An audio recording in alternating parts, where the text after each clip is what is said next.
Salutations, everybody. It is Matty here today with episode 214 of the H.A.M Radio Podcast.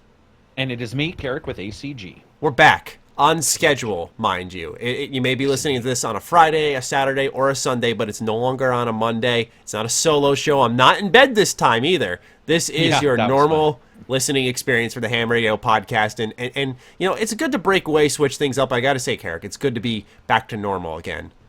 It is, but it was funny to see that GIF that said, people say you can't do a podcast in your bed, and then it was like, Matty's like, hold my beer. I'm doing one in my bed right now. That was awesome. Yeah, I think a lot of people thought what happened in that podcast was I was like laying down completely horizontal and just talking into my microphone, which you would have heard a completely different tone of my voice. Just all I did was have my laptop in bed, and I had my microphone set up next to me. So technically it was the same experience as if I was sitting in the chair like I do for every podcast before episode 213. But you were it was just in bed doing it. Yeah, my legs were stretched out a little bit more. That was the only difference, I guess. Comfort matters. It was really nice, but then my laptop died in the middle of the episode. And it was a short episode. It was like 45 minutes, so, you know, go gaming laptops, and their amazing battery lives. Anyway, shit, we appreciate you giving your time to us, whatever day of the week you're listening. We're happy to have you here. If you're interested and you're uninitiated, this is the H.A.M Radio Podcast. We do this show every single week. It goes up on Friday for early access to the patrons. All you need to do is throw us $1, flick a buck, and if you do so, early access to the show, as I said, also access to our Discord, where you can then ask questions for us that we get to at the end of the show. And I also want to add in that if anyone's ever interested in asking or wants us to do rather topical questions that fit with the news and cover them that way instead of reserving them all for the end, so you guys are always interested in the or like involved in the conversations, that's something we can do.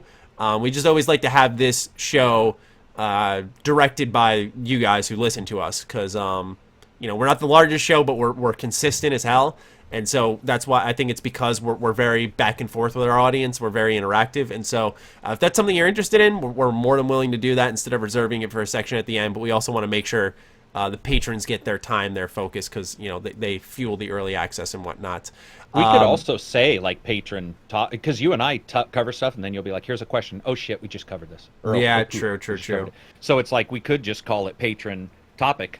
You know, and just give them a shout out or something that they came up with the topic. Yeah, absolutely. So if whichever way you want us to go, let us know. As for projects in development, Karak, you working on anything secret as of late?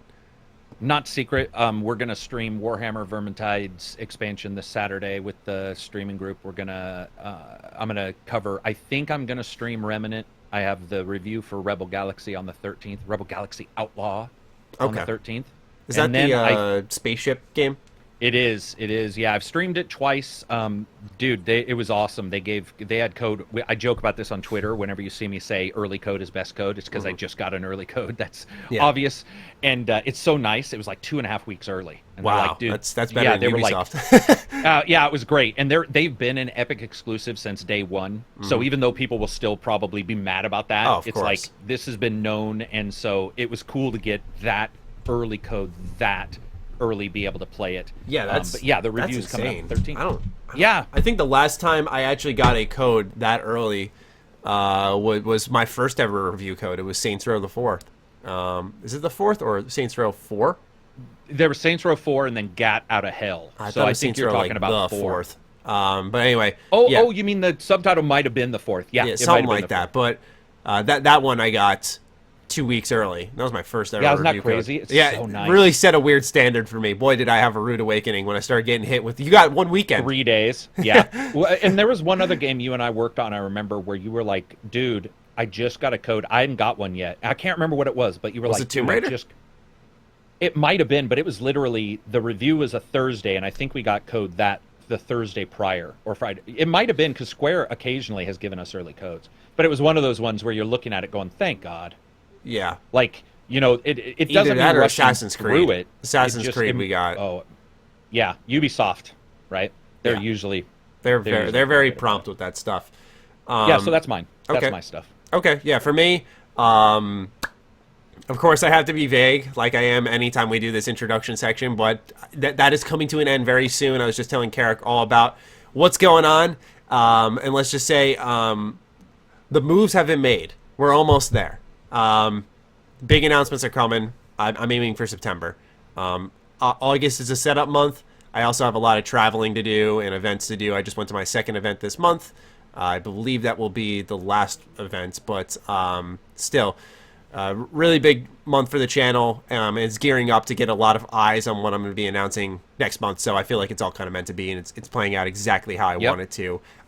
To give a little more details, it's going to make video quality better, but it's also going to be some new series I'm announcing. So lots of things in production, and I wouldn't tease you guys. Life better. Yeah, that too. It will make my life better. It will. And I don't tease you guys this much just to keep you interested. I tease you guys because I'm very excited about this. So if anyone's getting a little annoyed with me constantly bringing it up, it's because I've been thinking about this forever. So just know that is why. But with all of that said, Karak, let's get into what is a pretty packed week of discussion for us. Get comfortable, ladies and gentlemen. I feel this is going to be a long episode. We're going to start off. There's a lot. With Sony, Microsoft, and Nintendo, who will now have to start requiring developers to disclose loot box odds. So this was during a panel at a workshop hosted by the FTC, the ESA, who, is playing a little good cop, bad cop this week between leaking data and now this, and a group that these are groups that represent gaming best interests and host the annual E3 show in Las Vegas. In a post on its website, the ESA says the industry is taking major steps toward making parents and potential purchasers aware of what they're spending their money on. Several video game industry leaders are announcing new initiatives to help consumers make more informed choices about their purchases, including loot boxes, the post says. The major console makers, Sony Interactive Entertainment, operator of the PlayStation platform, Xbox, and Nintendo, are committing to a new platform policy that will require paid loot boxes in games developed for their platforms to disclose information on the relative rarity or probability of obtaining randomized virtual items. These required disclosures will also apply to game updates if the update adds a new loot box feature. The ESA says there's no official timeline in place for the disclosure requirement. The post says the platform holders are targeting a 2020 implementation. Good news. Great news, in fact. Surprised this wasn't mandatory already, but better late than never, I say. Yeah, I mean, there's really nothing other to say other than it's about time. I know, right? But I guess what I think is, to add to this discussion, do you think we're going to see a rush of last-minute loot boxes? Get your licks in while you can. Oh, you mean like in games coming out or games that are already out? They're like, oh shit, we can't do this, and pull the wool over their eyes. Because what's going to start to happen is a lot of content creators, myself included, will blast a loot box system for its pricing structure. But now what's going to happen is people are going to see loot boxes, roll their eyes, and then blast the probability structure. Because you're definitely going to see one that has like tiers of rare, ultra rare, legendary, and you'll see the legendary, which is like the highest tier, is 1%. And then people will correlate that with the price tag, and I think the conversation will just shift, but I think loot boxes ultimately will still remain a problem. Yeah, they'll remain in there for sure. I think, in all honesty, most people are probably, the RNG of it, not knowing, is probably the biggest deal. Some of those companies also change it prior to this, though. Yeah. So that when the numbers do go live, it'll look better than they probably were. Like, they were probably 0.01%, and then prior to this, they'll go in and they'll be like, now it's at 3%, so it doesn't look as bad. I'm okay with a legendary item or a super, super ultra rare item having a really tough time getting it. What matters is, like you said, what microtransactions. So if it's a game that just does that, totally fine. It's when the game also has microtransactions that then you're going to have, like you said, you all have the to pay for it, right? Like, Yeah. I think, I'm on your side completely. I think that tiers should be appreciated. They should be respected. Or if something is legendary, cool feeling to it, right? Treat it legendary. I think of Vampire as a recent example where you had to do a specific type of playthrough and a specific quest line to get this one. Was it a weapon or a book or something like that? There was a trophy tied to it, though. I can't remember it right now, but because I was originally going to go for the platinum trophy for that game, but I messed up and would have had to play it like a third time to get this all. Yeah, but anyway, it respected the legendary grind in a sense where working for that weapon was rewarding for folks, and I think that's important. But when it's tucked into a box and there's even if it's a 5%, 10%, there's still a probability to it. I don't know. I don't like that, because it's strange though that it took so long for games to do this. Because I think of when I open a pack of cards, it literally says on the back like this pack comes with like this many commons, this many uncommons, this many rares, and it's like, okay, I know exactly what I'm spending. In my case, because I play DBS, I'm spending $3.99 on. I know when I buy that pack what I'm getting. I don't even buy packs. I play at a local tournament and I take my winnings and I use them to get packs that way. So you're getting a lot more for paying like $5. But still, yeah, I don't know why it took this long.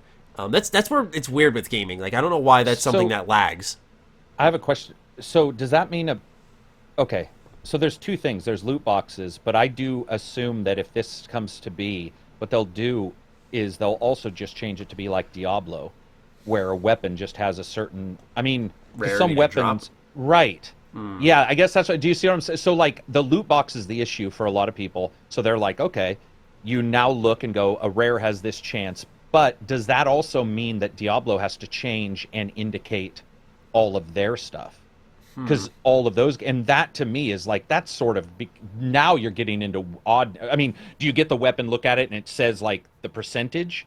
Yeah, like I think it's probably a legality thing. We'll know more about that when it's in the writing. I imagine percentage drops and whatnot are fine if you're playing the game and you're earning it through gameplay.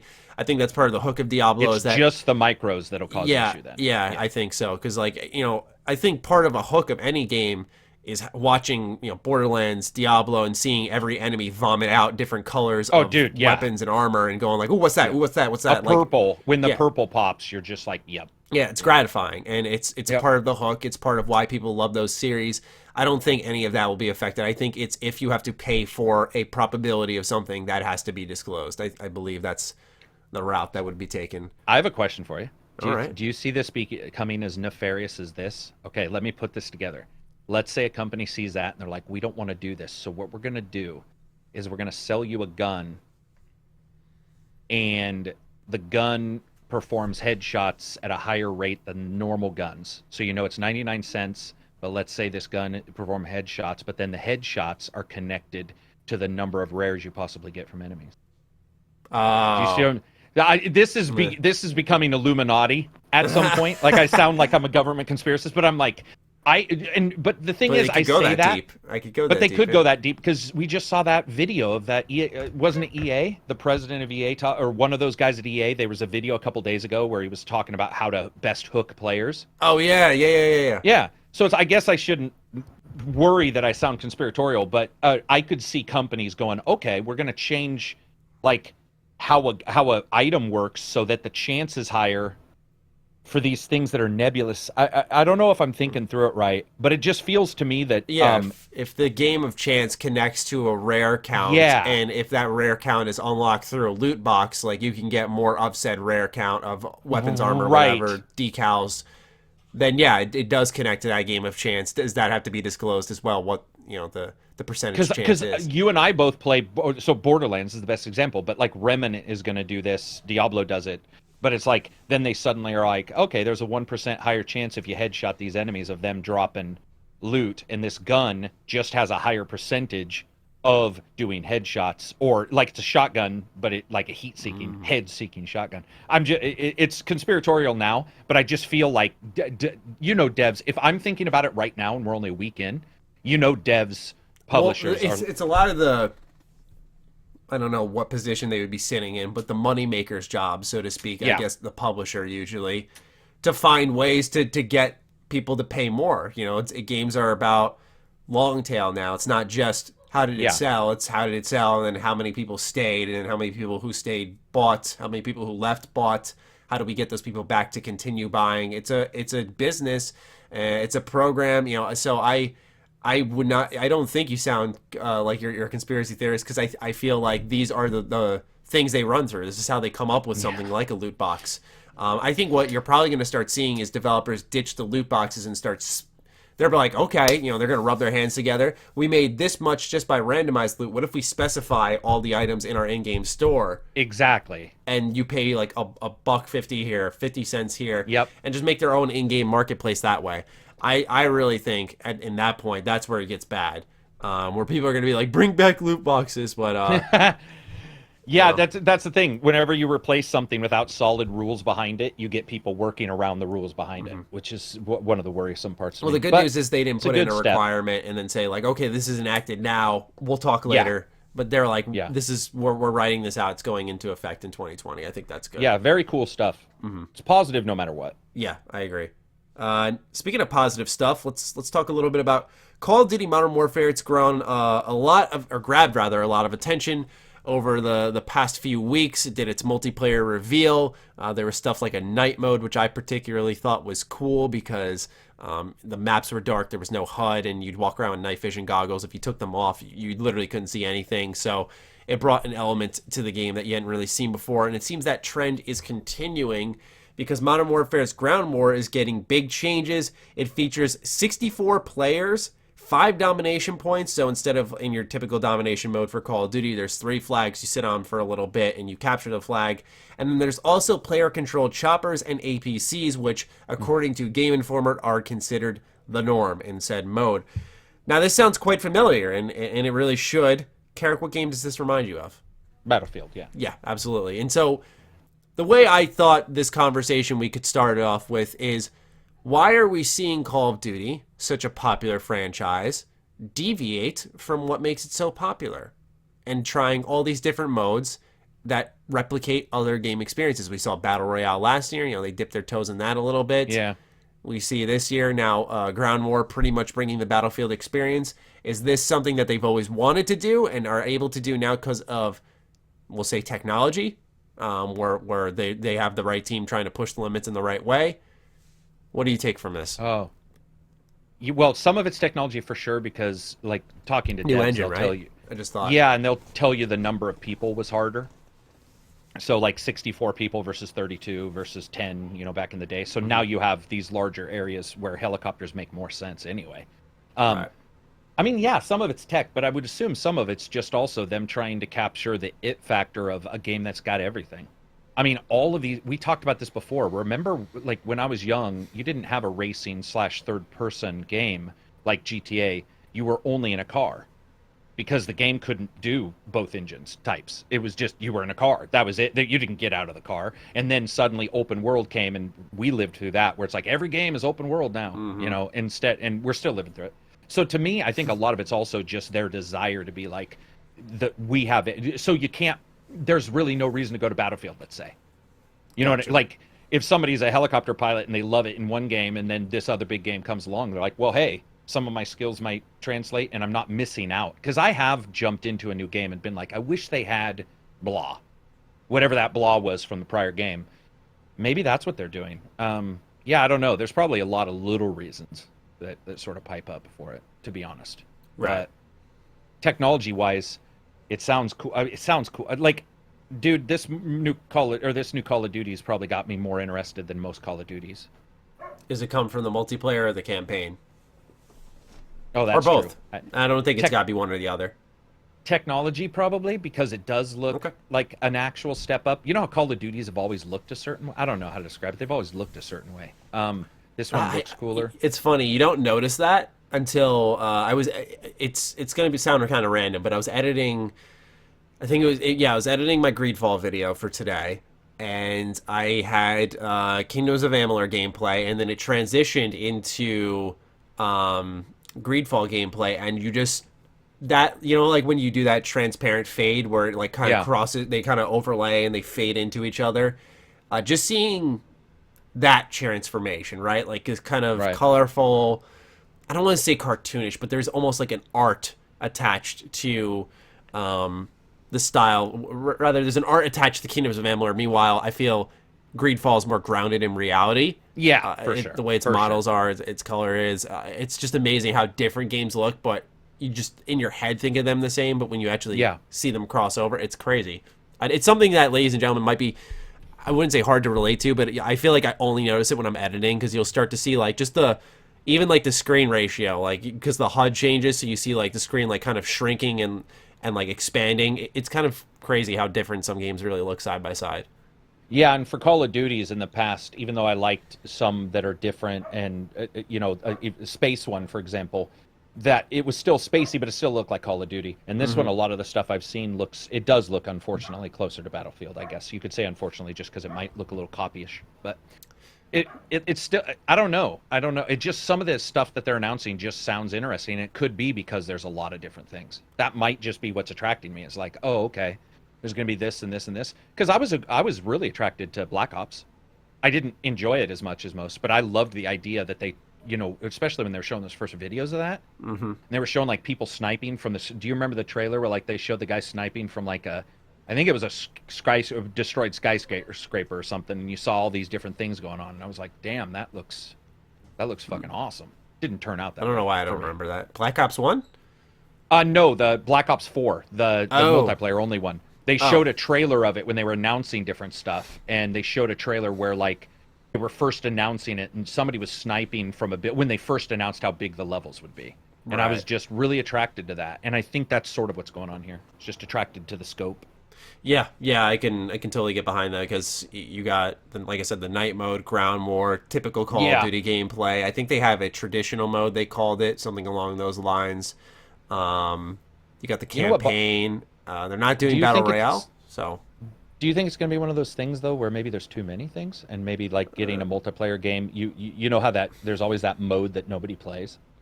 Yeah, and I thought of that too, because what happens is, while in conversation and on paper it sounds great, it's like you can do this, this. What happens is there's a loss of focus. A lot of games are made great because I think a great recent example is oh wow, I lost the title. It's a Focus Home game. French. Oh my gosh, we both liked it. Came out in May. Plague Tale. Thank you. Yes, Plague Tale. Plague Tale Innocence is really good because it's focused. Yeah, it very good.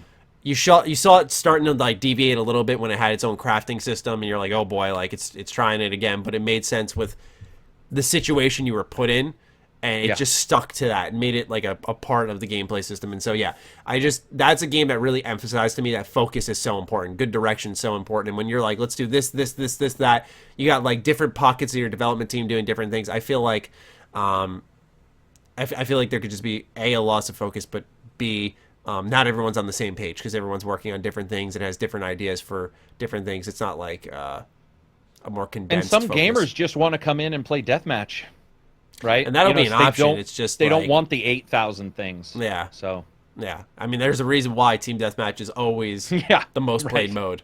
Always. Yeah. It's like, oh, there's helicopters in this, or there's this new blah blah blah, and a lot of people are like, well, I've only got 10 minutes or whatever. I want to do 1 or 2 games, so I'm hitting that major mode where everybody's in it. Because I always get really nervous when there's multiple modes, that there's that one mode I want to play and nobody's playing it. Well, it's also harder to catch a thing that needs to be fixed, or release a patch quicker for something that needs to be fixed. It's like, okay, our ground war mode, vehicles are imbalanced because we don't do that a lot, but hold on, we got to tweak this for domination, we got to tweak this. It's like, I feel like it can just pile on real quick, where it's like, instead of knowing your small select amount of modes and going like, okay, we got this focus group right here, let's see what happens. I think what would have been smarter, I feel like, as I mentioned earlier, how games are long tail things, these are modes that would be really by the way, this could be a mode that I fall in love with. I'm not saying that it's bad just by discussing this idea, but this is a mode that strikes me as games out for a month, hey, we're releasing Ground War now. And Ground War is this big, epic, completely different thing. I just feel that type of stuff. Because now Call of Duty is adopting the free DLC approach. I think that business approach on its own would give it a whole new breath of fresh air that it really needs. So I think that would have been smarter too. Instead of making this initial package so jammed, you don't even have to wait a month. Month's just the first thing I go to in my head. 2 weeks. Actually, that's what I was gonna say was 2 weeks. I was actually, once you were done, gonna say 2 weeks, because I would love where I'm just coming off, whether you did the campaign, and you've done some multiplayer, and just maybe you're thinking about other games. Yeah, and then somebody's like, dude, and then you get the not the PR, but the social zeitgeist kind of thing, where people are like, suddenly somebody says there's a new mode, and you're all, well, fuck. And you're like, and the fun keeps going on, and your skills are good. How many times have you jumped into one of those fuckers after 3 months and you're just getting destroyed? Yeah, you're like, this would be fun if I was still. Yeah, if I hadn't played 3 games between the two, if I thought the roll button wasn't the dodge button. So that it would be cool. I would love a shorter roll around, and I would love for that to be removed from the day one and be something that we know Activision's got the money in their pockets for that, but still, it's great to see them embracing change. I will be the first to say I will not complain about that. I just worry that with such a identity attached to its product, and you're changing it so much in so many different ways, do you risk losing more than gaining? As a person who's been wanting Call of Duty to change, I view it as a gain personally, but that does not make it a gain for the fucking millions and millions of people who play this game year round consistently. Yep. So and the more they release, the more everything gets separated. I just had somebody telling me a couple days ago they still only play World War II, the multiplayer there, because they don't like Black Ops or number 4. That's really common, going back to previous CODs. Yeah, and it's just like, if you're not moving those people forward, how many titles do you get forward before everybody's split between 10 fucking games? Yeah. Like, that sucks too. And then you hear the rumors of them remaking MW2, you're like, what are we trying to do? Are we just trying to create, do they view their IP as something that's getting so stale that they're like, just provide something for everybody, and even if we have little pockets of people everywhere, as long as they're working on the Call of Duty license, that's all that matters, or playing on the Call of Duty license, that's all that matters to them. That could be the approach they're taking too. It's not, we see a lot of journalist websites talking about how it's not just like, for example, the traction IGN gets. It's about the traction IGN gets on Snapchat, Twitter, Instagram, Facebook, their YouTube channel, Twitch. It's like all these different platforms, not just one. And you and I can agree to that, I think, because YouTube, Twitch, Patreon.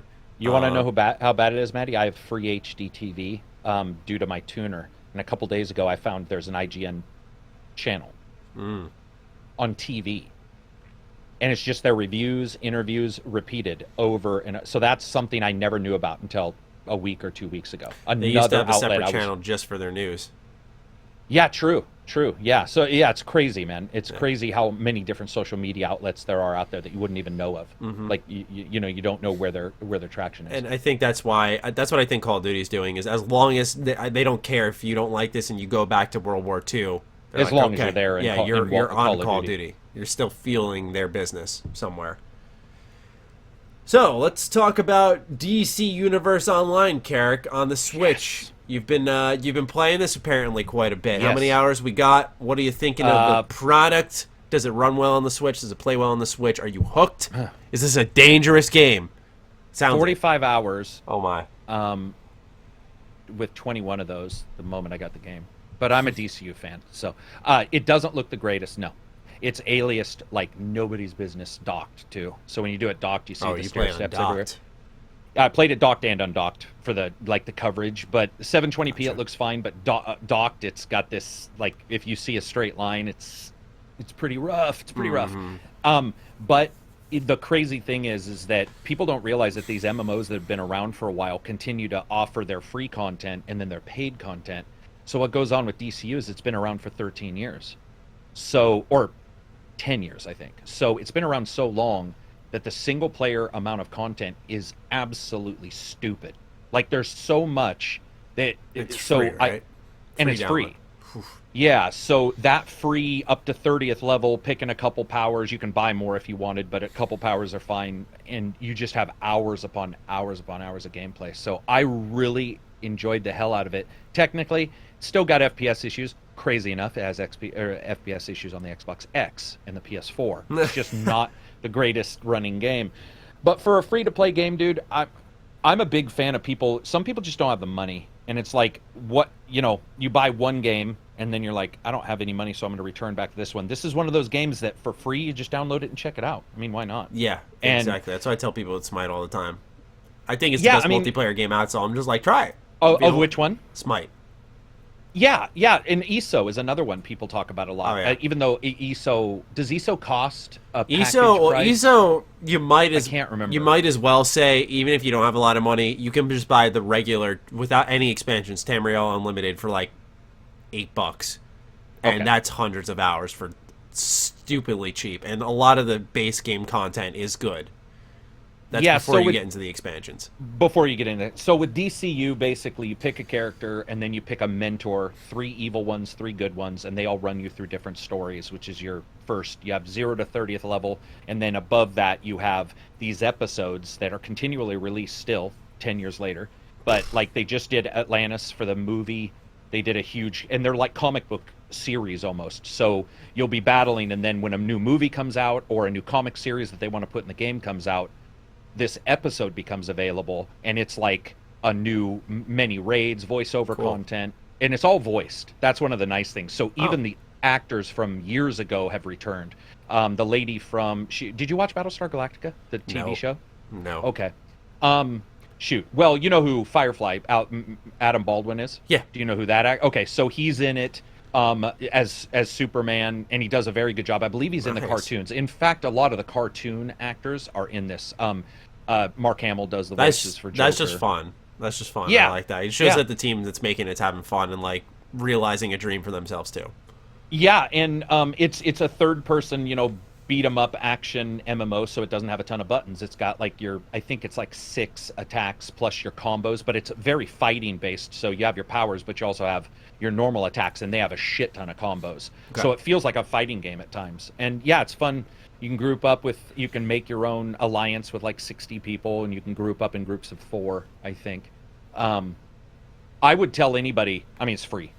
Like, it's hard not to tell, even if a game sucked, it's free. So all you're going to pay is your download. We have, what's his name? Heretical Shark, who always talks about having a shitty bandwidth cap. Yeah. So for people like that, you got to think about it. But if you don't, I would say get it and check it out. It feels a little old, but because it is.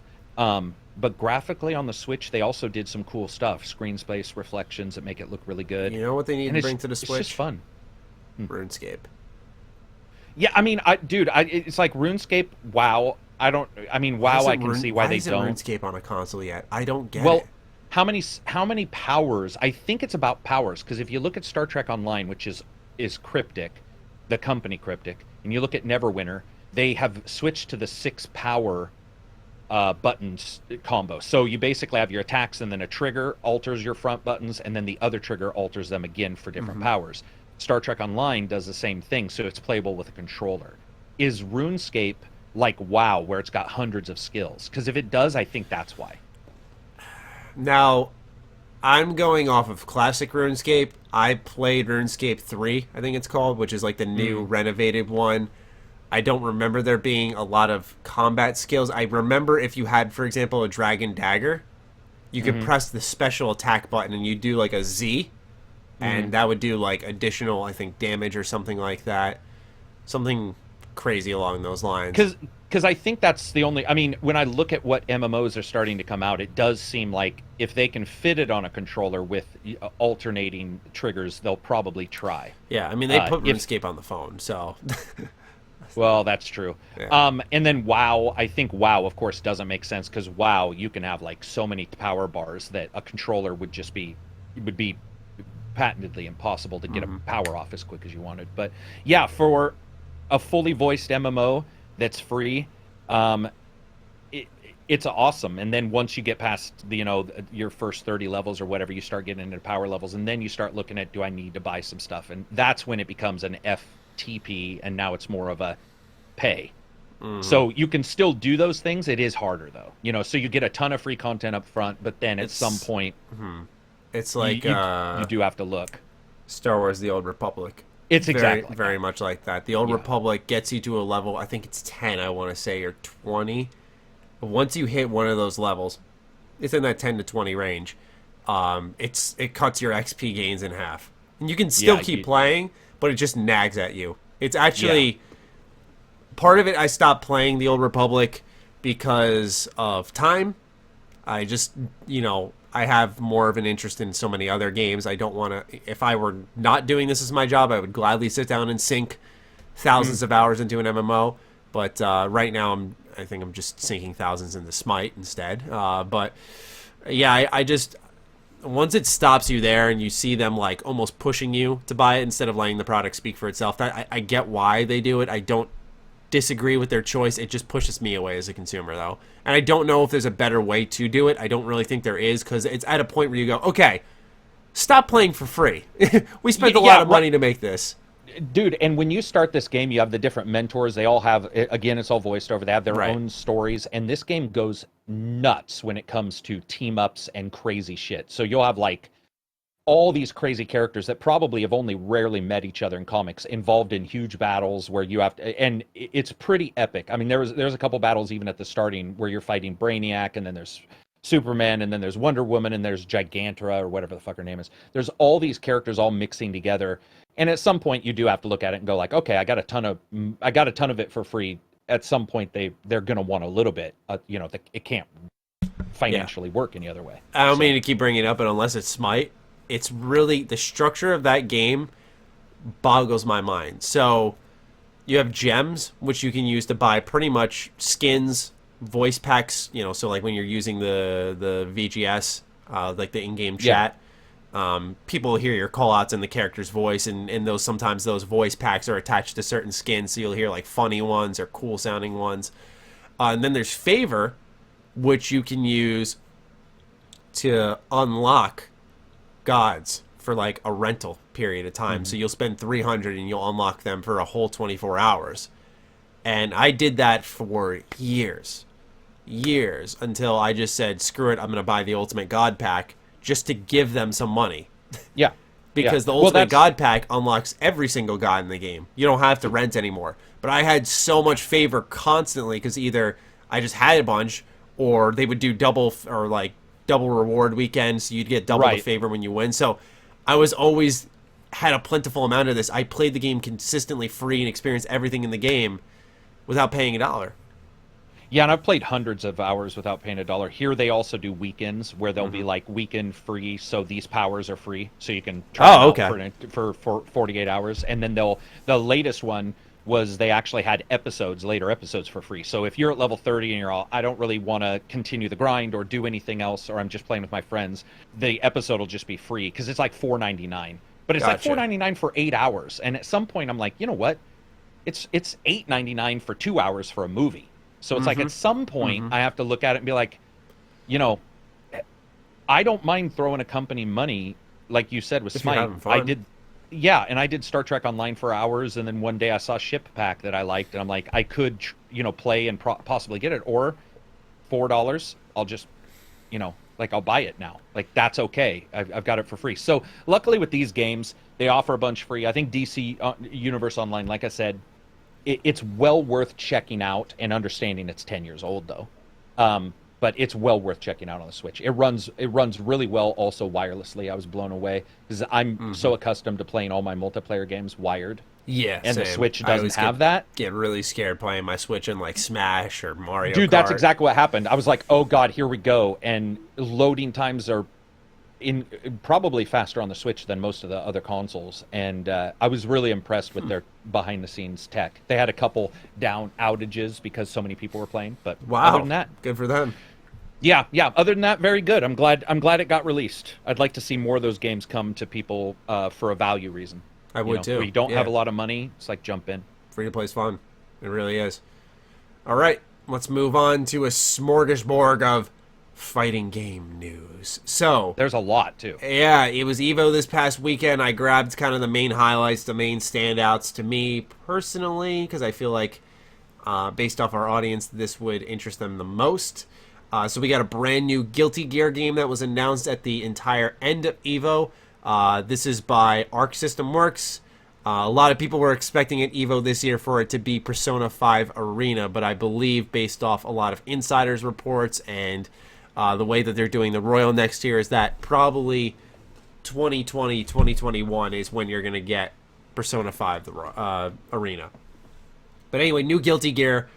Looks fantastic. Pretty much take the Dragon Ball FighterZ graphics and add like a 3-dimensional spin to them. Some of the special attacks they showed off in the trailer had Is it just called? What's it called? I'm gonna look it up real quick. Oh, here we go. Guilty Gear 2020. Yeah, it looks spectacular. I don't know if it'll be a good fighter, but it looks graphically, oh my gosh. And they added like a 3-dimensional thing where you Oh. can knock people off to the next stage, something that I don't think I've ever seen Arc Systems do. As someone who plays all their fighters, whether it be Blaze Blue, Cross Tag Battle, Dragon Ball Fighters, the previous Guilty Gear games. So maybe Guilty Gear did have it. I don't remember. Damn, It's their been a while. animations during special attacks are insane. Yeah, because what happens is in Dragon Ball, it feels like some of the animations are like snapshots of different images, and because the game moves so fast, it looks like they're moving when it's really just like almost a stop motion film. And in Guilty Gear, it feels fully animated. And then when you see them knock each other into the next arena, it turns this whole beautiful art style into this 3D world and completely rotates the camera. And you see them jump down to the next level. Really, really cool looking game. Highly recommend looking into it if you dig fighters, which probably if you do, you already saw it. Dragon Ball Fighters got Janemba as a downloadable character. He should be available now by the time you're listening to this. Janemba is one of the main movie villains for Dragon Ball Z. Doesn't talk much, but really, really cool that Fighters is sort of turning into a Budokai Tenkaichi 2, if you will, where they're just getting everybody. They're just really building this into a platform where eventually someone 2 years later, provided they're done supporting the game, I mean, 2 years later will come in and pick up Dragon Ball Fighters with all of its DLC and be like, holy shit, man. So I think what they're doing with Fighters is turning it into, it was already, but it's post-launch support's converting it into one of like probably the best Dragon Ball Fighter game ever. And lastly, sorry, go on. I was just going to say, hopefully all fighters continue to do this kind of stuff. Not just I agree. I like the seasonal stuff. Lastly, Blaze Blue Cross Tag Battle got a 2.0 update. Very weird marketing for this because everyone thought it was going to be like Cross Tag Battle 2 already, which would have been kind of weird. But it turns out this 2.0 update is about $30, comes with a slew of new characters. One of them, I think her name is Neapolitan, I want to say. I want to say that's her name, but she's from RWBY. Let me make sure on that. Is it Neapolitan? And this is called Blue Blaze 2.0? Blaze Blue 2.0, yeah. Blaze Blue, yeah, Neapolitan is indeed her name. A lot of people were pumped about her being in the game. I think it's because she was connected to Roman from the first season of RWBY. He was like the main antagonist during that. So yeah, really, I haven't watched RWBY. I watched not this past season, but the one before it. I caught up on everything, so I haven't watched any of the recent content that came out for RWBY. So I don't know much else about that. But Cross Tag Battle was a fighter I did not dig as much as I thought I would, because it had RWBY and Persona. I was like, oh man, let's go. This is right up my alley. But it was too much auto combos. I don't like auto combos. Just a personal preference of mine. Characters, any of this fighting. Yeah, like it'd be like a combo would be like square, square, triangle, triangle, circle, circle. You know, something. And what do you?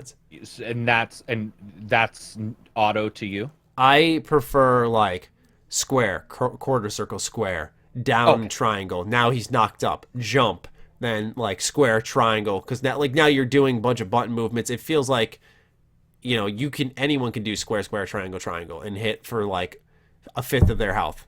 But it takes someone pretty good at the game to do that. Not that Cross Tag doesn't have that. I just felt when I played, for example, my best example, he's probably listening, my best example is my buddy Never. He never played a fighting game ever in his whole life. Now, he game shares with one of my best friends, Brian, and he downloaded Cross Tag Battle with through Brian's account. He hopped on with me, Brian, Vinny, who have played fighting games our whole lives, and he competed very well. Now, you could argue he was a prodigy, which he was not, but you can make the solid argument that the game was very, very accessible right off the rip, and that you could get away with just button mashing. Not that he could go to Evo and win, but I'm just looking at it. It doesn't. When you the other one you just told me about, the first one we talked about, graphically and animation wise is really impressive. I gotta say, I'm looking at Cross Tag Battle and it probably wouldn't have. I don't know. It's animation. It looks like they took. It looks like you could see, that's one of the few games you could see some models are new, some are old. Like the Persona Arena characters look like very old models compared to like some of the newer ones like RWBY. those look very clean in that game. It's strange. I don't know why they took that route. It seemed like a kind of in-betweener game, though, that just was fan servicey, which it does well. Any thoughts on any of these fighting games that are coming out? No, I'm just glad that any continued support, like, because I'm an Injustice fan, so continued support there, which I don't think we've got any. Continued support. Just more MK11 stuff. I think they're getting new That's what I was brutalities gonna and say, updates. yeah. Night Wolf is coming. Yeah, you get that support there. Any of the continued support is awesome to me, but the only one I was interested in is the other one where you're knocking people off. It reminds me of Dead or Alive, the 3, 4, and 5, where you can knock people off the side of the ring. Yeah, Dead or Alive 6. Rest in peace. Great fighting game, just not enough attention because of its awful. You're talking about the one that just came out a while ago? Yeah. Dude, it's got the sweetest sidestep move ever created by man. I know. I mean, and I'm a Virtual Fighter fan, which sort of perfected that. And I got to say, I was playing that game, and I couldn't make heads or tails of the fucking monetization. Jesus. Yeah, that's what I think completely ruined it because that was. I don't care what anyone says. That was probably my favorite fighter of the year so far. I freaking loved that game. Oh, and it controls everything. Felt like I don't know how to describe it. Yeah. Because the best way I could describe it is, I historically, when I see a fighter, I believe it works best on a 2D plane. When I see like these anime 3D fighters, I just kind of roll my eyes. I'm like, okay, this is for fun. But and that changes sometimes. Like Tekken's an excellent 3D fighter. Is Virtua Fighter 3D? I don't remember. Or Virtua Fighter 3D. 3 is Virtua Fighter went up to 5? Is that what you mean? Like how far? Like you could circle around the stage pretty much. Oh, Virtua Fighter. No, 2 or 3 added the sidestep. No, wait a minute. One had the side. They all had sidesteps because it was a 3D. It was the full 3D. Okay, yeah. So, yeah, I just feel Dead or Alive 6 was one that really brought that back in a strong way. You know, because for me, Tekken 7 was in my top 5 games of the year in 2017. I think it was number 5. And Dragon Ball FighterZ was, I think, a top 4, top 3. And I don't think Dead or Alive will be there because it didn't have like a cool story or anything involved there. It's just a very, very competent fighter. It's very fun to play. With very incompetent monetization. Yes, exactly. But one of the deepest tutorials you will experience. But yes, the monetization is like, oh my god, it's insane. It's insane. Dude, I couldn't even figure out what they were trying to sell. I couldn't even figure out the packages for like a half an hour. I had to break it down, and by then I think I was already late because it took me so many hours to try to figure out how they were selling it and what they were trying to get out of it. It was just really poorly done. Yeah, I'm seeing let's see here. Dead or Alive 6 has a $93 season pass. Okay? That's all you need to know. Damn. All you need to know. Great game. I will shout that to the heavens. When it comes to fighting, awful story. Avoid that. If you're playing Dead or Alive for the story, I don't know what you're doing. But anyway, great fighter. Just he's so bad. Yeah. It comes with, I think, like 2 fighters, if I remember correctly. Yeah, honestly, I don't even know anymore because none of my friends would want to play it unless like all the fighters were there and they had most of the stuff. Also, that was one of the ones where I believe if you unlocked stuff, you could not share those items with other people. So if you have 2 fighters and I've unlocked everything from one of the characters, only one of the people could have that character. The other person had to have their separate profile with completely... so, like, I couldn't do 2 alterations. And that's something that, especially as of lately, has started to bother me when I see it in fighters. Where it's like, if I've unlocked all this shit and it's on my save game, you should be able to choose the same...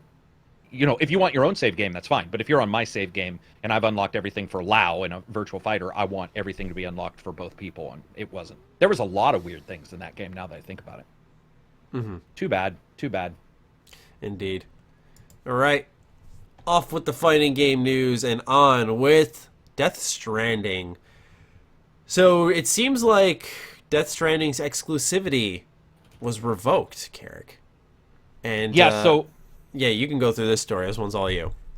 Yeah, so I was just telling Maddie, we had both saw this. I don't really understand other than probably just being on PC, but it was saying it was PS4 exclusive everywhere. And then that sort of magically disappeared off a bunch of websites. And the idea is that what it means is that it could mean the PC version is coming later, but it would be really odd for them to do that, because this has happened before where a PC version comes later and they still say exclusive to PS4.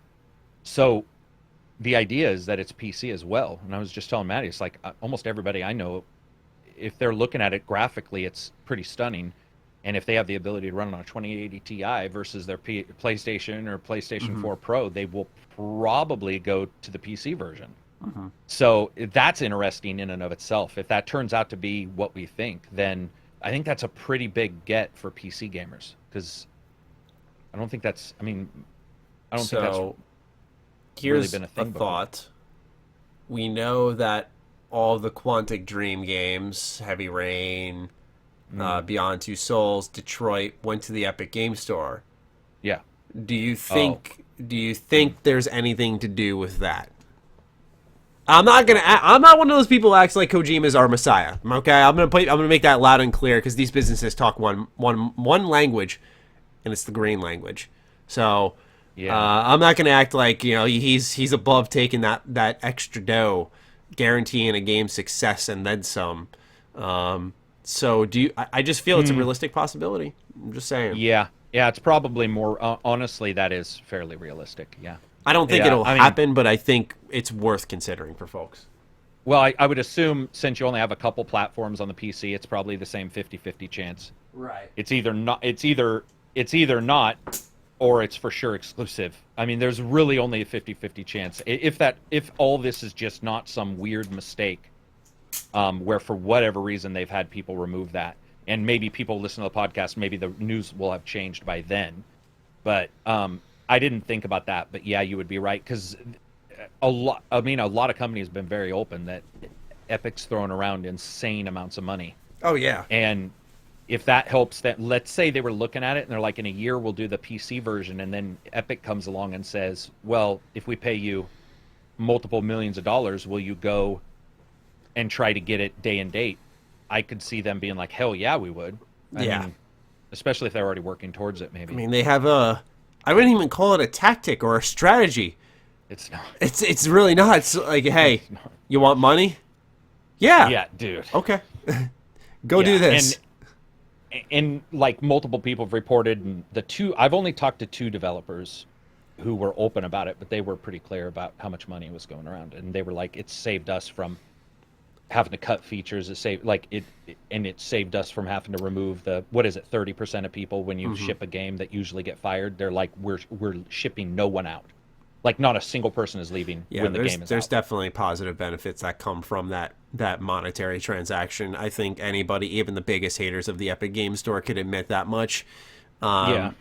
It brings its pros and cons. I get surprised that you don't see more games like Greedfall going to the Epic Game Store, though. Right. It's weird that we're seeing bigger, more prominent titles like The Outer Worlds, and obviously this isn't confirmed, but like discussing the possibility of seeing Death Stranding go to the Epic Game Store. It just really seems weird. And obviously I feel Sony would get a cut of that money. So I feel they'd be for sure interested if they were like, here, we'll give you $5 million, bring it day and date to the Epic Game Store. I feel like what would happen is people would clearly see right there in their face that that would be almost like Sony taking advantage of the goodwill Kojima's earned and being like, okay, exactly. we're gonna use this and put it on the Epic Game Store. Yep, because they know there'll be some hell, but a lot of fans would be, I don't care. Like, I just don't care. You know, people would defend that. Absolutely. Yeah, so it'll be interesting to see what happens. It certainly was not expected to see all that removed. Again, hopefully we get clarity on it, but there was always a little bit of a rumor that it was going to come to PC, and it only makes sense. That game, especially the way it looks, the idea that maybe somebody could play it at, a higher frame rate, or what, a game like that looks that good.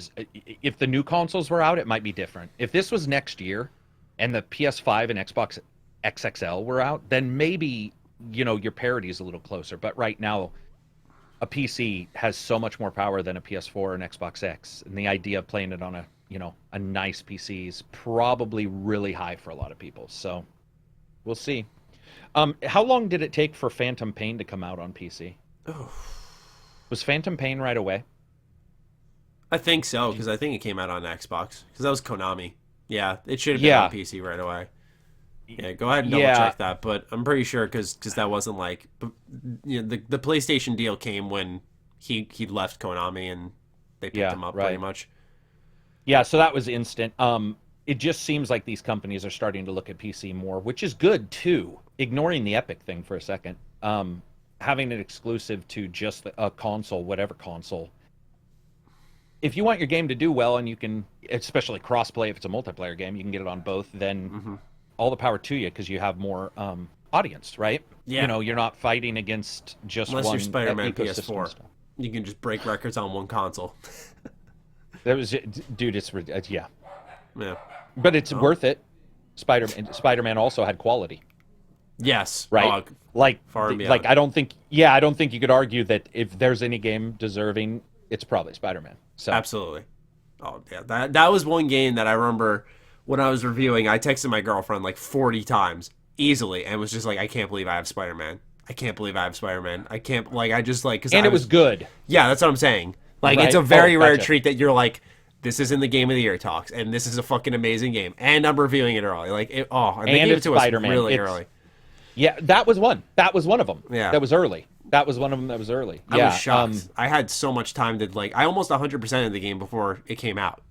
It was crazy. And again, there were certainly issues with it. I don't want to make sure that people think I'm saying it was the best game in the world. But for the exclusives and what it offered, it makes sense. It's Spider-Man 2. It's a comic that's insanely popular, and it was a good Spider-Man game. So, yeah, it made sense. I don't know about this. We'll see. I don't want to think about the Epic thing, but now that you mention it, that's what came to my mind. I don't want everyone to think like the way I look at it is, okay, let's say it goes to Steam.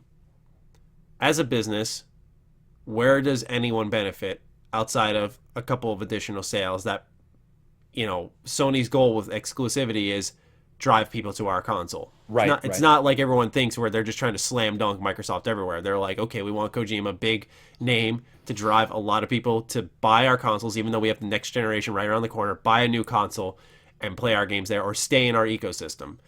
What do they gain from saying, okay, go to Steam, other than some goodwill, which I don't think Sony really cares about. So that's why, to me, it just makes the most sense. I don't want people to think I'm being negative, that you open the door to the Epic Game Store deal, Sony gets a ton of money, Kojima Productions gets a ton of money. You have and they don't have a history for it. Yeah, they don't. So they don't. So that makes more sense that it's Epic, because they don't have a history for this. We've got Horizon Zero Dawn, which would be amazing on PC. And yeah, I just want to say that the timing, 3 months out, a lot of these deals happen last minute. Yeah, absolutely, absolutely. So, and especially if, let's say, it was going to be 3 to 6 months before the PC version did come out, and they're like, "Here's some extra money, get it done." I could see them being like, "Okay, we will." Yeah, I mean, for that amount of money. Apparently, Kojima will be at Gamescom for some type of announcement or reveal. Oh God, what if it is? We're announcing it as an Epic exclusive. Dude, the world's news YouTubers are gonna be all over that. Yeah. That's gonna be crazy. That'll be something else. I really hope he doesn't get on stage and say that, hey, we're going to the Epic Game Store. I wonder, dude, I'm mad. I don't know if they know. Defend him myself. They know, but I'm saying I don't know if they. I don't know if what we see and all the negativity we see. We certainly saw some last week, but I don't know if Kojima even sees that. Is his native language Japanese, right? Yeah. It's not even English, right? So he's probably, separated by one just from that. I know he can from speak negative English. PR. He can speak English, yeah, for sure. And probably read it insanely well. I'm just saying that it's not the primary, so maybe the functions and the people he talked to, they're not going to pass on all this negative stuff. Anyway, so there could be a disconnect there. And I always tell people that if I didn't work doing what I did, I wouldn't have social media. And I'm pretty sure he has someone else handle his social media account. So I don't know if he actually gets on and checks and how relevant it is to him. So yeah, there's a good chance there's a disconnect there for a lot of developers. That's why when they announce it, they're like, we're happy to say we're at the Epic Game Store. Isn't this exciting because we're getting all this money? It's like, no, no, it's not. Right. All right, let's talk about the biggest news on the show. The one that you just needed to hear. the one that Karak has, anytime I brought up this game, complained about. Karak's out of complaints now, because according to Atlas, Morgana in Persona 5 The Royal will tell you to sleep less often. Karak, this is all you. I don't have anything to say, man. This is all you. What if you start it and it's like the Karak difficulty or whatever? Yeah. It's called like, what's N plus game? It's like K plus game, and people are like, what's that mean? Just means it's just for Karak. He doesn't want to sleep. Dude, I honestly legit could not be happier. I know that sounds so, it really bothered me. It's so funny. We have not talked about this game on the podcast much. They've made so many big announcements. You know, certain characters are staying a little bit longer with us. We're getting new characters, new social links, a whole new semester. But we're here to talk about the cat, not Bug The cat. Yeah, exactly. Exactly. I mean, and dude, it's so true. I just talked to somebody else about another game that has a schedule, and I'm like, I don't like the kind of stuff that starts and stops you. So to me, this is awesome. Like, legit has far reach or far like longer ramifications for me, because the idea of returning to it, I agree, is my higher friends in my want mind me to platinum than it, and I'm just like, it's those first like 10 couple hours. 10, yeah. Really, when you think about it, because you're just, you know, the game has and it makes sense that first playthrough, and that's what they should focus on. It makes sense because you're going in, you're getting accustomed to the social links, the palaces, setting a narrative for all that, you know, establishing a main character, why he's where he's at. Yeah. And it's so freaking, despite it being a 140-hour game, it's so limiting in those first 10 hours where I'm just like, I don't want to go back right now. I love the game. I was replaying it a little bit. I watch my girlfriend play it whenever she comes over because she loves it. So I've just been kind of living vicariously through her. But yeah, man, I'm very happy to see something like that, because that quickens that introductory phase, and I think there's a reason they did that, not just because of fan feedback, but just it Morgana really slowed down the flow for no reason. Yeah, I mean, obviously people bitched, but I don't think they were listening to my review, so it was like, it must have been others, and then looking at it when you're rebuilding it for another version, looking at it and being like, what can we smooth it out? And if you're adding all this other stuff, you want people to get to that other stuff quicker, or maybe not quicker, or more quickly, but you want them to get to it without the grind. You look at it and you're like, this cat's slowing shit up. Well, that's not too hard to fix. So, because it's really not. I think that's what bothered me so much, is when I would look at it, I'd be like, you didn't need to do that. Yeah, that's exactly it. It wasn't that it was there. It's just that it was stopping you when there was no reason to be stopped. It's like, okay, I'm ready to go. Right. Like, I know my local area. Let me go out. I've been playing for 3 hours. Now you should go to bed. It's like, I don't want to go to bed yet. Yeah, exactly. So to me, I think it's a big positive, actually. And once again, it actually did slightly alter my idea of returning to it, because I did like that game. Despite that, I liked everything about that game but that fucking cat. So, and the way but you weren't as bothered. Speaking of this, I didn't hear you bitch even once about the game that bothered me so much, which was Dragon Quest Builders 2. I don't think I heard you say a single, at least I didn't see it in Discord.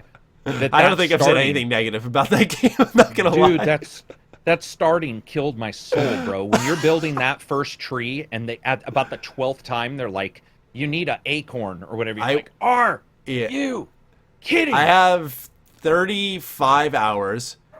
I'm just about to finish Crumble Done, and I will say I got hit with my first moment of, because, long story short, pretty much the way each island ends so far, between, yes, that first big tree, but the one I'm doing is you have to build this one final big structure, and everyone gets inspired by your building, and they're like, we're going to help you, and you're like, nice, that's easier, because it's such a large thing that you just couldn't imagine doing it. And so it feels good. And so I get all the material, I put it in a chest, and they start running around and building it, and they're like, wait, Maddie, this looks small. Don't you have a second level? And you see me draw out another blueprint for a second level. I'm like, because it feels like it gets stretched out a little bit there. Yeah. But it's still, I think it's still my favorite game of the year. I really, it's got a charm to it. So it didn't bother you with, like, the pauses, like, in the, like, when he'd be all, I'm talking to you, whatever that guy's name is, and it would just sit there. I see. I never had that. Like, when you finish the questing and it would say, like, completed, and wouldn't say, like, press A to click, I'd just wait, like, 1, 2, and I click A, and then it would continue. The loading screens on the Switch, at least portably, aren't Maybe bad. they patched that shit. They man. might Maybe have, they honestly, patched because I digitally downloaded it. So when I got it, it was like, I think a day or two after. Was it? Day or two after it came out? I don't remember. But I downloaded it, and no, I played it night of. Because it came out on a Friday, I want to say. And I think you and I talked about it, and I had it downloaded, ready to go. Yeah. I don't know. I did notice in Crumbledon, as my town got very big and I was adding a ton of stuff to it, there were some frame drops. That was something that started to hit me a little bit. But I don't know. Those were only like 2 snags in my recent time, where it hasn't drastically impacted the amount of love I have for that game. Because what I like about it is that I can pick it up whenever. I think that's mainly it. I will go multiple days without playing it, but anytime I do decide to pick it up, I very much thoroughly enjoy it. I think there's just... I like its balance between being a JRPG and being a builder. I love its focus on characters. Like, you're building for people, not just like, hey, you're in Minecraft, go build whatever. It's like, that's cool, but I've played that for hundreds of hours with friends. Like, I want something fresh and new, and this game really provided that for me. So I love the blueprint system and stuff. Like I like that from the first one. I still think it's awesome here, and what you put in the building creates what building you're making. It's one of the few games that you're that deep into it. Like I said, 35 hours in, and I'm still learning new systems. I'm still getting new materials to do new things with, and you can build new rooms with them or create new systems with them, up the fanciness of your rooms to bring in different people, and I adore that so much. And then you can take all this stuff you learn, bring it back to your Isle of Awakening, and make your overall island better. It's so cool. It's so cool. So overall, I love that game. But Persona 5's Morgana, she'll let you go out and enjoy the nightlife a little bit more. Yeah, that's cool. Very cool. I'm glad they did it. Yeah. And now Gears 5 has gone gold. So I did not realize this until I can't remember. Does maybe that come a out couple in days September? Ago. It does. Fuck. I can't remember who it was, but somebody on Twitter said, we've gone from Gears of War to 1, 2, 3, 4, guys with chainsaws, all this stuff, to this trailer, and they posted that trailer with the girl's face changing. Oh yeah. And I'm not a big political social warrior kind of that stuff, whatever. The game is what the game is. But I do have to admit that now that I see what that person meant was what are we getting with is this even the right fit for Gears of War? My desire to play confused. Well, the past Gears of War, regardless of the way you want to say it, it really has always been about just shooting people and chainsawing them. And the last one that we all played got pretty psychological. Not totally psychological, but you've got, it's years later, you've got people who are dead, you've got blah, blah, blah. And then now you see this trailer, and some of the story they've hinted around is is this character going insane? Or what exactly is going on there? Right. And I got to admit that once somebody brought it up, because I didn't really track it, I'll track it when I get it for review. But once they mentioned how this one looks like that, it started to get me worried that this new one is going to be almost like Halo 5, where they're trying to sort of add story where, I'm going to be honest, I don't necessarily know if a bunch needs to be added to the games. So I just sort of lost a little bit of my desire to play it recently by looking at... the gameplay looks fine, but I'm hoping it's not one of those kind of stories where you're like an Arkham Knight tripping balls, or... Well, that's a good example. I guess I would just say more like the Halo 5, because Halo 5, where it's suddenly the Master Chief might be a bad guy, and you're like, what? Okay. None of this makes sense. I think the biggest faux pas they made with Gears so far has been they're choosing to fill in the gap between 4 and 5 with a book. I thought that was really weird. That's a big mistake. Yeah, I think because I was very, very excited. Once I beat 4, I remember you and I having a spoiler chat and going, dude, once I beat it, I was like, I want Gears 5. And to know that I'm not going to get that absolute direct aftermath, very, very disappointing. That's true. And remember, I don't know if you remember this, I'm sure you do, but Halo Halo 5, when it came out, introduced people from the novels. And a lot of gamers were confused. They're like, who's the Didac? What the fuck is... What's happening in this game? Like, who's this bad guy? Why does he matter? And the game pretended like you should know.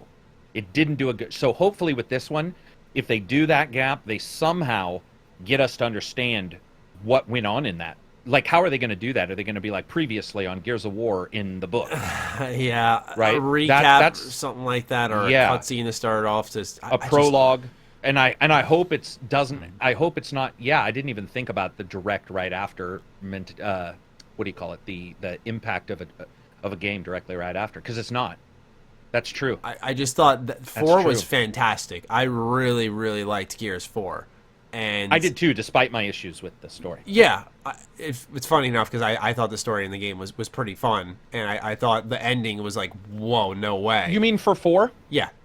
So let me clarify. I don't necessarily mean it's terrible. I just mean... Yeah, I didn't think you thought it was like awful. I just thought you just had like more gripes than I did with it. Yeah, and I guess I started to wonder why it was there in the way it was done. Portrayed. I'll have to go back and replay it or something to really gather my opinions, that's one thing I'm trying to do. I don't know if I'll be able to do, but my friend's been asking me for a while, like let's to replay go back all and of them. play it. Yeah. And, I think that makes sense for this game even more. Yeah. Are you going to read the book? No, because I don't think that's I'm reading a book right now for a Netflix show. Like I'm not going to read another The Witcher. The Witcher, what is it called? Last Wish, I think it's called right now. Yeah. Okay. Gotcha. I'll have to check, but and the reason I don't know, ladies and gentlemen, is because I read on a Kindle, so I don't see like the book cover staring at me everywhere I go. Yeah. So I just like open it up. I'm like, where was I? Great investment, by the way. But yeah, Gears 5 went gold. Congrats to the devs. Karak and I will hopefully be producing a review on that. I managed to get Gears 4 early, so hopefully my luck continues with 5. I'm sure Karak will have no issue because he is the man. I know. They're good normally, but lately, not always been the greatest. All right. Yeah, dude. I don't know. I forgot about the book. Now I really wonder if I should read that fucking thing. Wonder how big it is. Let me look. What's it called? Just Gears of... I have no idea. I just remember my friend texting me, the same one who wants to play, and he was just like, "Did you know this?" I was like, "Oh boy, that's not good." Okay. Yeah, there we go. Gears of War Ascendance is the book. I'll check it out.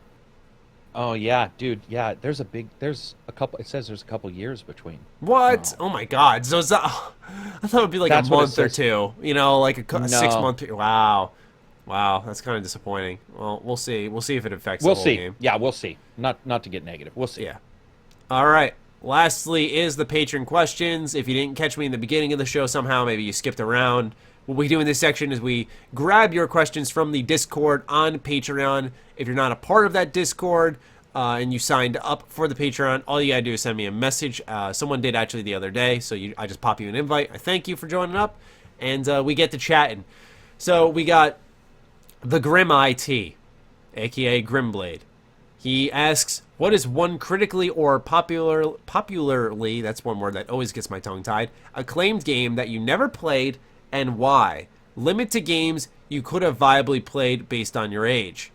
For me, instantly. Thank you, by the way.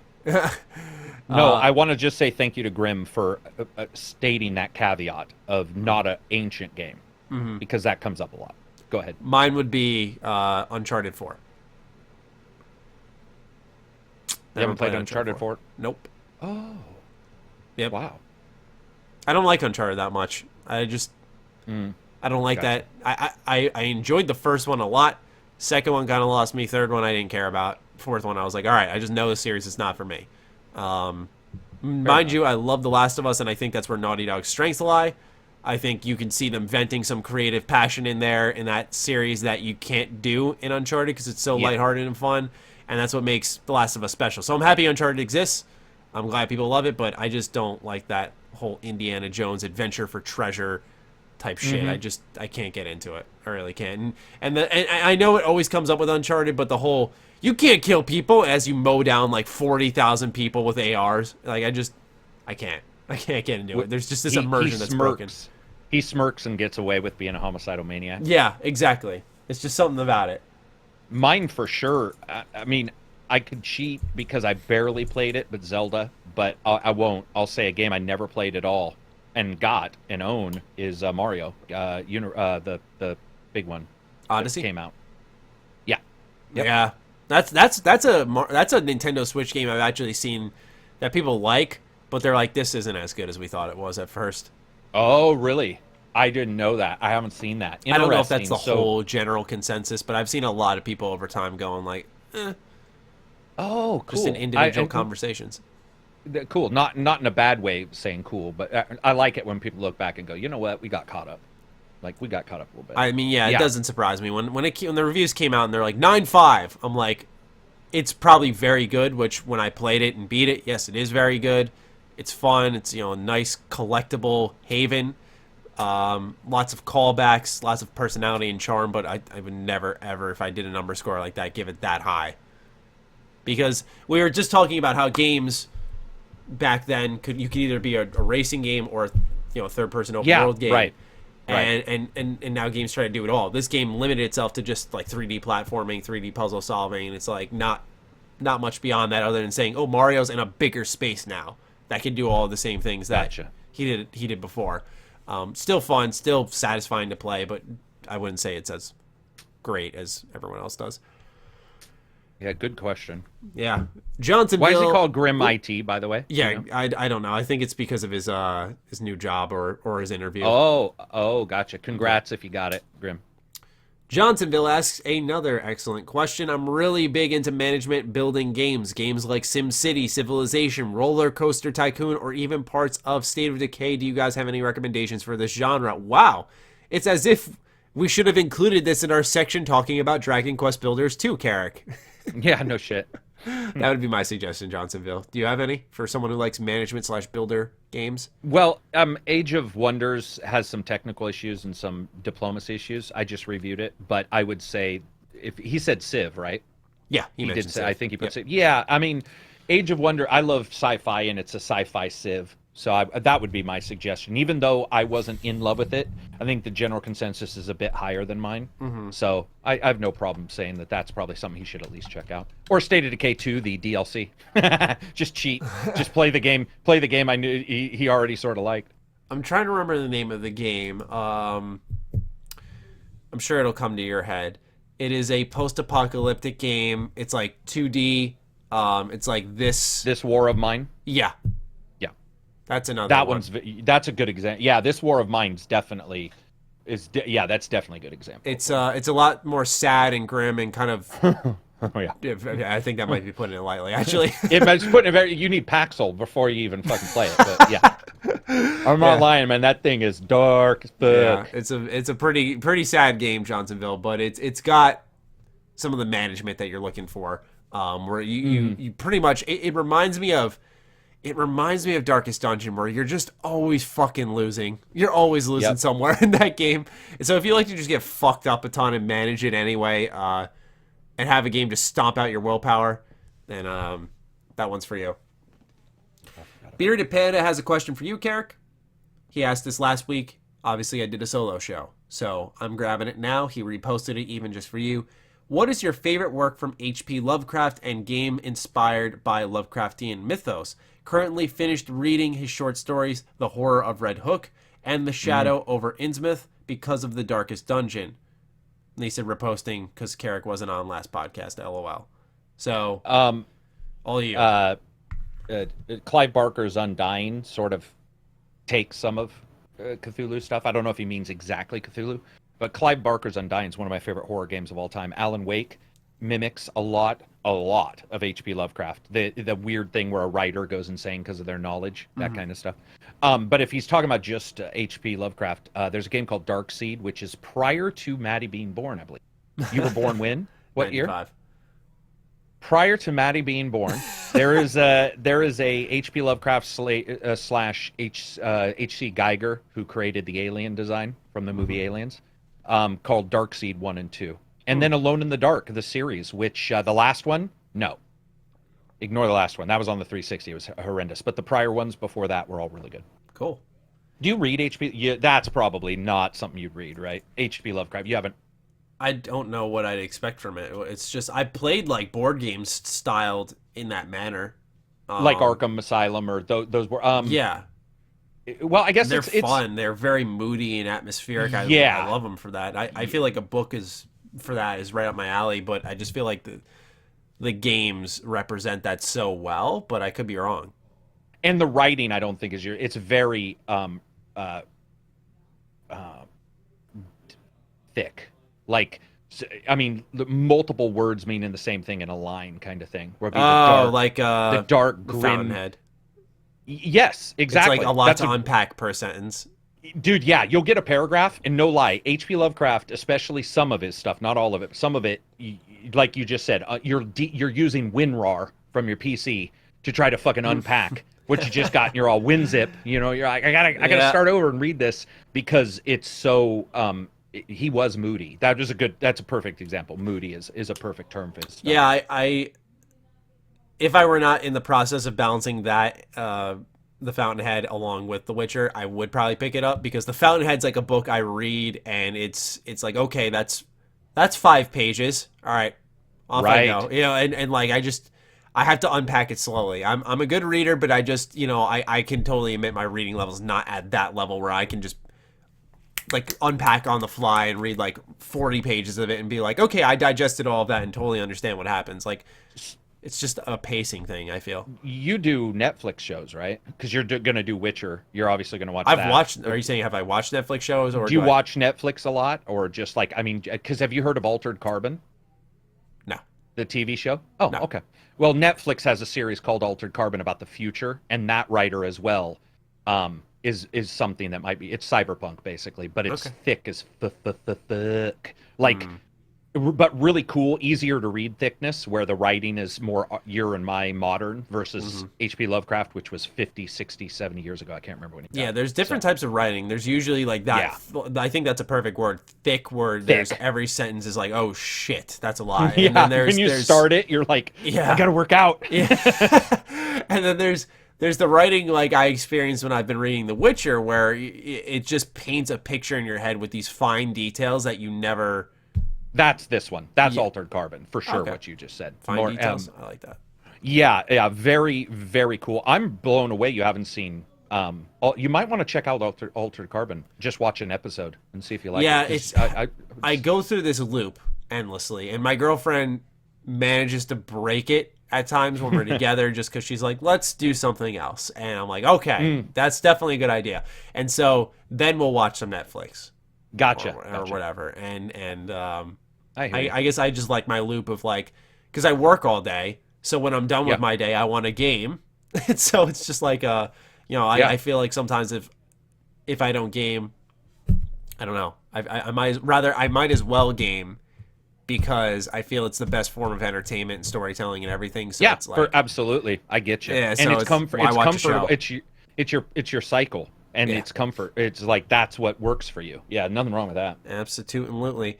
Some final questions. When I tagged everyone in the Discord, you guys are letting us down. Just Lee says, can't think of one, man, with a sad face. Kopi says, yeah, I'm usually at a loss. It's time for change, Kopi. And then Heretical Shark wrote one and said, now that I think about it, that one is terrible. I'll just delete it. Leave your questions, even if they're stupid. We want stupid questions. We want everything. We want life questions like Adam asked us last week. We want Johnsonville builder questions and management questions. And we want ones like Holzer19, who asks, regardless of any impossibility, what is one game you would want on the Switch for the sake of portability? So, free pickings, technology doesn't matter. What game are you taking on the go?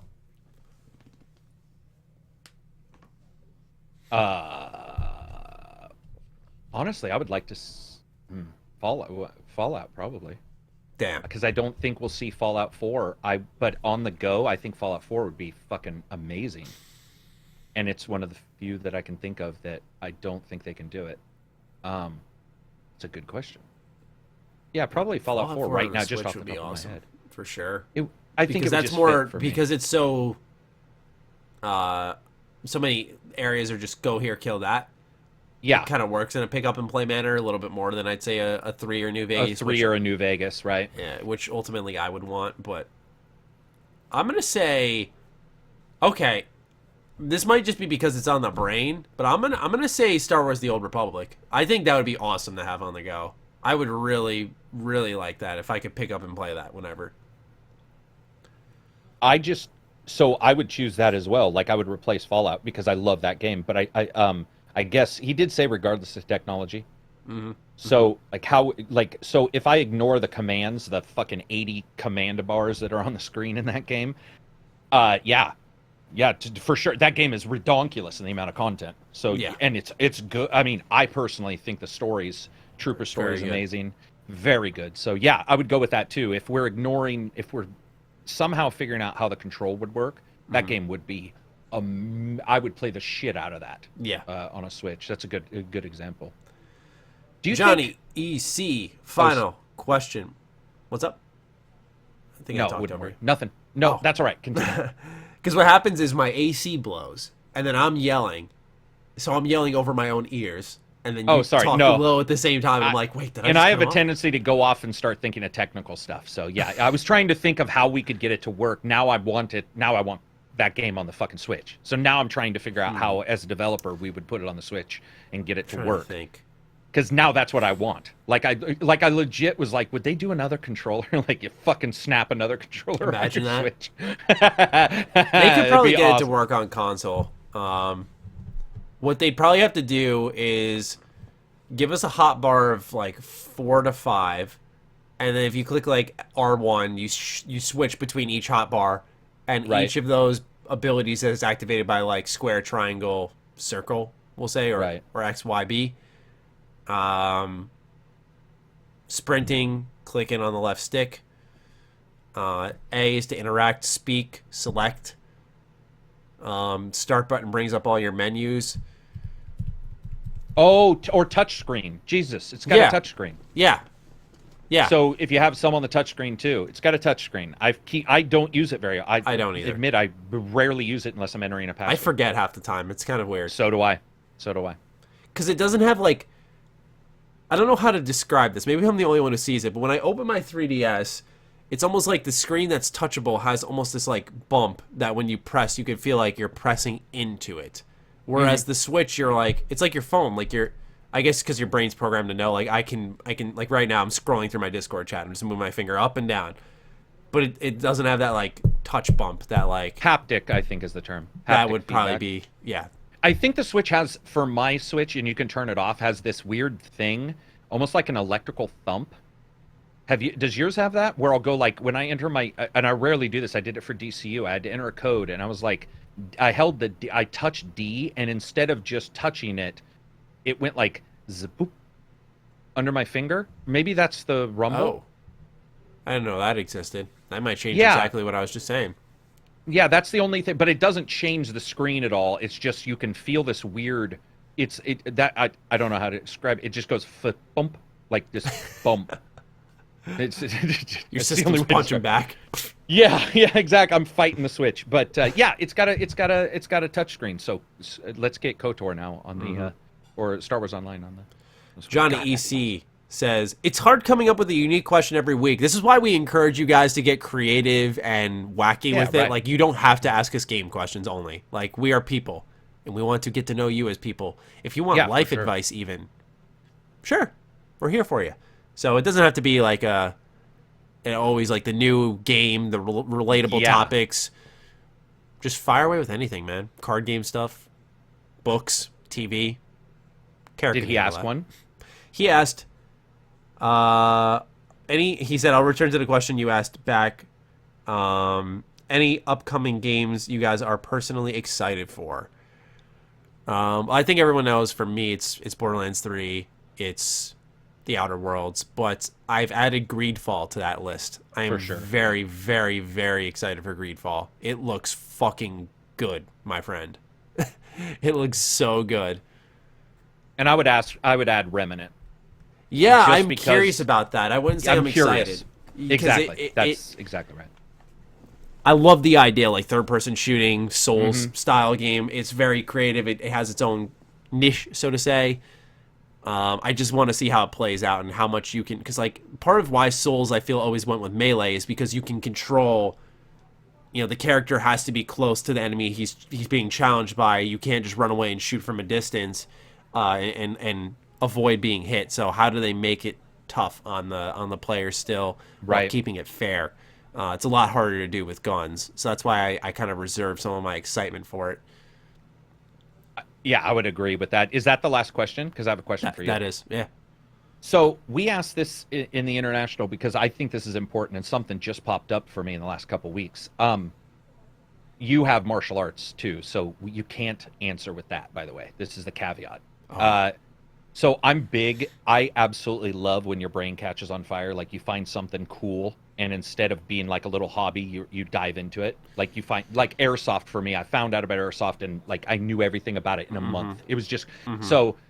And we were just calling it focus. Like, what's a focus that's not gaming? And so I won't use martial arts. You can't use Dragon Ball. Or, Dragon Ball. You can't use... So we're not supposed to use the ones we've used. But mine is, strangely enough, poker. So I am not a poker fan other than the very yearly random game. But I've been watching some poker stars where they have movie stars come and play. And they just have fun. And it's absolutely fired me up to where I'm looking up stats and fucking mathematical calculate. I don't know why. It's grabbed me. Interesting. Is there anything that lately, outside of all the normal stuff, like where, I mean, it can be even, well, it can't be what I have one that I know I could say, but I don't do it enough to say it's like a consistent. What is it? It would be writing. I love to write. Oh, no, that's cool. That's cool. I don't do it nearly as much as I used to.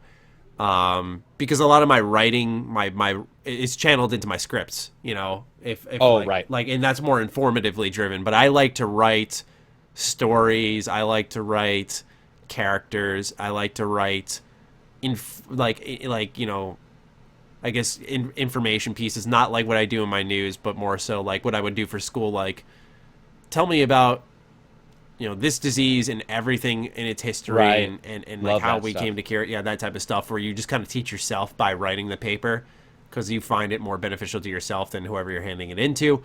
But yeah, I always loved writing. That would be a hobby that I hope to pick up. I always wanted to have like a typewriter and just be able to be like ding, ding, ding, ding, ding, ding, and just like type a little script out that way. I always thought that'd be pretty cool. Sadly, they're really, really expensive, but a normal typewriter? Yeah. Yeah, isn't it funny how it's older tech, but it's more expensive? It's because of the wings that they use, and the ink that's required, and how you fill them, and oh god, yeah, it's I get why, but yeah, it's ancient stuff that you might as well just. It's one of the few things I go, I'm just gonna type this and print it. Yeah, no, I just like hearing it because I'm sure somebody will, post on the YouTube video what theirs are. But there's something, I don't know how to describe it, but I haven't had one in a while, and this poker thing caught on. And I had told some people around me, I'm like, oh, fuck, I forgot this feeling where like my brain goes, I need to know everything. And there's something about, I just call it brain on fire because that's literally the easiest way where my brain is just like, it's so fun. It's so you're trying to look up facts. You're trying to look up, and that can be for anybody physical as well. It's just I didn't want us to use our go-tos. Even though you said these aren't options, my biggest brain on fire moments is definitely like my job because you'll see like a topic or a news point, and you like you said that moment where you're like, oh shit, like I need to figure this all out. Find everything out. Yeah, like when a trailer drops and like everything's moving fast and like you set a blaze, like, oh shit, I'm gonna stop there, and see what's happening in those little moments in between. But it really does come in the form of the card game that I play, just because what happens is they release new cards that support stuff from like 2 years ago, and you're like, wait, if that card from 2 years ago goes with this one, then this is actually like a really deadly combo. Like, and you just show up one day and you drop this like old card on the playing field, and they're just like, what are you doing with that? And you surprise them. I just think those moments are really gratifying. But yeah, I get that in martial arts too. You watch someone spar and you're like, fuck, that's where I want to get to. And you just know, like, you get that moment of like when you're training, you can kind of envision where you want to be. Yeah, those are definitely the most currently empowering versions. I think they're just important because, like, I was telling you prior to the podcast that I've sort of stepped away from Twitter a little bit. because of, all the politics and just all the shit. And Yeah, once I I did that, I realized this was the one thing I hadn't been doing. And I guess I just didn't have the time. And so once I stepped away and started looking, because, dude, we look at a world through a box. It's weird. Yeah, like literally. when I step away from and when sorry, that's what I meant. Yeah, and I'll walk away and go, what the fuck was that bothering me for?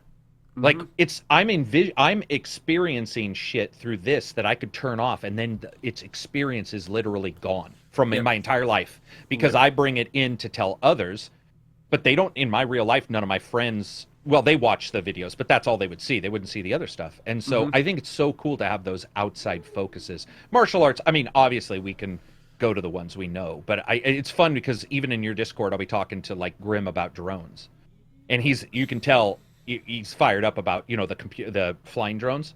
Right. And it's just so cool to like hear something that's outside games, because games can become so negative so quick. Every time we mention a game, we're like, I hope this doesn't happen. Well, yeah, and that's like, why fuck. I love my Discord personally, because I feel like I hop in. It's not always like, what do you think about this game news? What do you think about this game news? It's like sometimes like it's just patrons helping each other out through a tough time, and it's like, oh yeah, just talking about something random that isn't exactly involved. Like they were talking last night about what's the best browser to use, and I'm like, I jumped in. Yeah, that was awesome. Yeah, it was like crazy. It was like, I'm having problems with Chrome, and then we were all joking around about just different browsers and all. Yeah, it's awesome. I think it's important too, especially as things get pretty crazy in our environment.